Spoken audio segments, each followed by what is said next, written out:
बोलूंगा, मैं बीकानेर से, आप बोलेंगे मोदी को जिताऊंगा। ठीक है, मैं बीकानेर से मोदी को जिताऊंगा, मैं बीकानेर से मोदी को जिताऊंगा, मैं मेरे कॉलेज से मोदी को जिताऊंगा, मैं मेरे नोखा से मोदी को जिताऊंगा, मैं डूंगरगढ़ से मोदी को जिताऊंगा, मैं लूड़कासर से मोदी को जिताऊंगा, मैं खाजूवाड़ा से मोदी को जिताऊंगा, मैं अनूपगढ़ से मोदी को जिताएंगे, मैं बीकानेर पूर्व से मोदी को जिताऊंगा, मैं बीकानेर पश्चिम से। कमल के निशान पे अर्जुन मेघवाल जी लगातार तीसरी बार हमारे बीच में है और पिछले 2 दफा से लोकप्रिय सांसद के रूप में, लोकप्रिय मंत्री के रूप में बीकानेर का प्रतिनिधित्व दिल्ली में किया है। बीकानेर के विकास में नए आयाम स्थापित करने का पुरजोर प्रयास किया है और अनेकों काम ऐसे किए हैं जो बीकानेर को लगातार लाभान्वित करते रहेंगे। और बाकी बचे कामों के लिए तीसरी बार अर्जुन जी आपके आशीर्वाद से दिल्ली जाएंगे। नरेंद्र भाई मोदी के नेतृत्व में हमारी भारतीय जनता पार्टी की सरकार बनेगी, उसमें भी हमारा प्रतिनिधित्व करेंगे। इसलिए हम सबको जुटना है, पूरी ताकत से जुटना है। मातृशक्ति हमारा नेतृत्व करने को तैयार है। बुजुर्गों का मार्गदर्शन, नौजवान साथियों, प्रत्येक नया मतदाता इस आह्वान के साथ जुटा है कि मेरा पहला वोट मोदी का वोट। ऐसे मतदाता भी 2.5 लाख से संख्या हमारे लोकसभा क्षेत्र में है।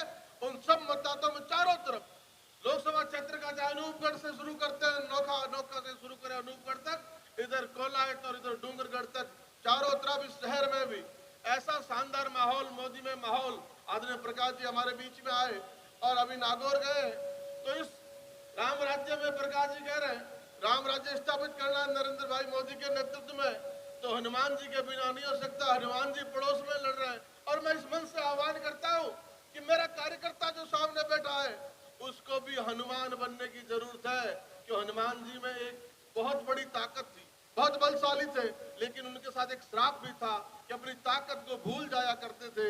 इसलिए इस वंश से ये सारे लोग जामवंत की भूमिका में बैठे हैं, आपको अपनी ताकत याद दिलाना है कि अपनी ताकत को पहचानिए, अपने शरीर को विशाल कीजिए, अपने नेतृत्व को विशाल आयाम दीजिए और इस लंका को ढाना है, कांग्रेस की लंका को, इन कामचोरों को इस चुनावी मैदान से हटाना है। तो आपको हनुमान बन के लगना पड़ेगा। ऐसे मेरे हनुमान, आज हनुमान जयंती भी है, आपको नमस्कार।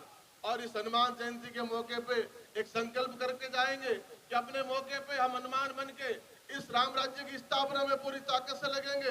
इस महाभारत के युद्ध में अर्जुन को पीछे मुड़ के देखना ना पड़े, क्योंकि नरेंद्र मोदी का चुनाव है।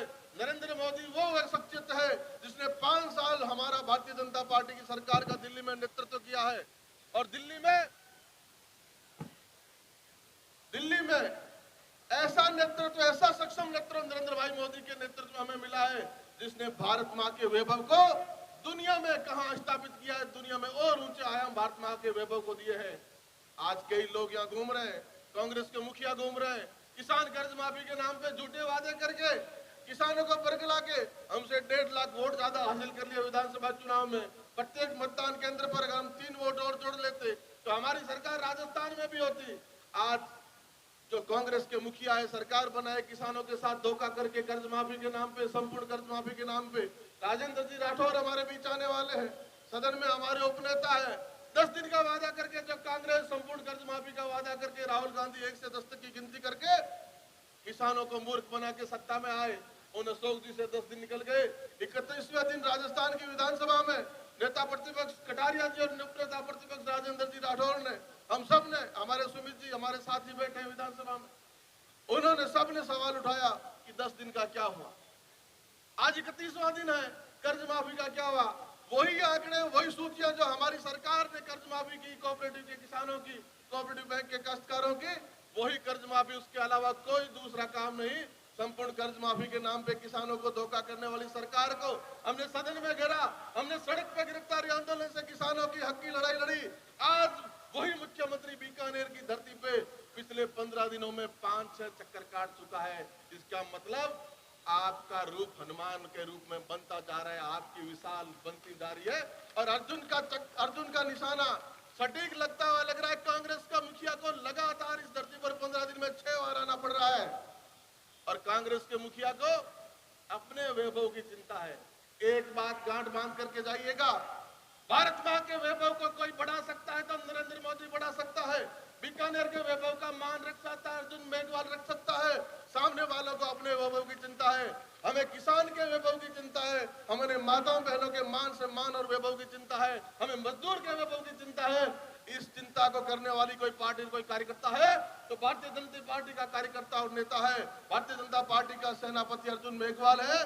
और दिल्ली में इस बात की चिंता करने वाला कोई है तो नरेंद्र भाई मोदी है। इसलिए पूरी ताकत से अपने बूथ पे जुटना है और अर्जुन मेघवाल जी को तीसरी बार लोकसभा में भेजते हुए पुनः नरेंद्र मोदी के राज की स्थापना हिंदुस्तान की धरती में करनी है, ताकि कोई भी चाइना, कोई भी पाकिस्तान, दुनिया का ताकतवर से ताकतवर देश जो कभी प्रधानमंत्री हमारे हिंदुस्तान के जाया करते थे, घंटों घंटों इंतजार किया करते थे, आज नरेंद्र मोदी भारत माता का वो शेर वो लाडला बेटा जब विदेश की धरती पर जाता है तो अमेरिका जैसे राष्ट्र का राष्ट्रपति भी दरवाजे पे खड़ा मिलता है, इंतजार करता हुआ। ये उनका मान सम्मान नहीं, ये नरेंद्र मोदी का मान सम्मान नहीं, इस हिंदुस्तान की 125 करोड़ आबादी का मान सम्मान है, हमारा मान सम्मान है। इसलिए किसानों के हितों की बात करने वाला कोई व्यक्ति है देश में, किसानों की आमदनी दुगनी करने वाला व्यक्ति है कोई देश में, 2022 तक इन बातों को करने की कोई कोशिश कर रहा है, मुकम्मल तरीके से पूरी करेगा यह हमें विश्वास है तो नरेंद्र मोदी है। उन्होंने करके दिखाया है 6,000 रुपए प्रत्येक किसान को। उसमें हमने मांग की थी नरेंद्र भाई मोदी से, केंद्र की सरकार से, अर्जुन जी के मार्फत, हमारे नेताओं के मार्फत, कि 2 हेक्टेयर की जो उसमें सीमा थी उस सीमा से हमारा काश्तकार जो रेगिस्तानी इलाका में बड़ी जोत रखता है, बड़ी किसानी खेती है उसके पास, इस सीमा को 10 हेक्टेयर बढ़ाया जाए। हमारे घोषणा पत्र में आ चुका है कि संपूर्ण किसानों को कोई बैरियर नहीं, 2 हेक्टेयर का बैरियर भी हटा दिया, सारे किसानों को वो फायदा मिलेगा, राजस्थान के किसानों को भी मिलेगा। इसलिए मजदूर को पेंशन की व्यवस्था, किसान की पेंशन की व्यवस्था, स्वर्णों को आरक्षण, ये इस तरह की योजना है। लोग बात करते हैं कि नरेंद्र भाई मोदी आएंगे तो आरक्षण खत्म कर देंगे, किस बात की कल्पना करते हो? नरेंद्र भाई मोदी जिस तबके से आते हैं, जिस वर्ग से आते हैं, वो अपने आप में बहुत पिछड़ा हुआ वर्ग है। वो उस क्षेत्र, उस इलाके का नेतृत्व करते हैं, उस समुदाय से आते हैं जो अपने आप में पिछड़ा हुआ है, जो समाज के सभी वर्गों को जोड़ने की बात करता है, पिछड़ों को आगे लाने की बात करता है। वो व्यक्ति कभी भी इस तरह की बात नहीं कर सकता, उनकी सोच भी नहीं है। इस भारत के समावेशी और सामंजस्यपूर्ण विकास की बात करने वाले नरेंद्र भाई मोदी दोबारा सत्ता में आने चाहिए। इसके लिए मेरे हनुमान जयंती पे आज प्रण करके जाओगे, पूरा ताकत से लगोगे, एक एक वोट घर से निकाल के लाओगे, तीसरी बार अर्जुन जी को दिल्ली भेजोगे, दोबारा नरेंद्र मोदी को प्रधानमंत्री बनाओगे। भारत माता की, भारत माता की, वंदे वंदे। धन्यवाद। बहुत बहुत धन्यवाद बिहारी जी।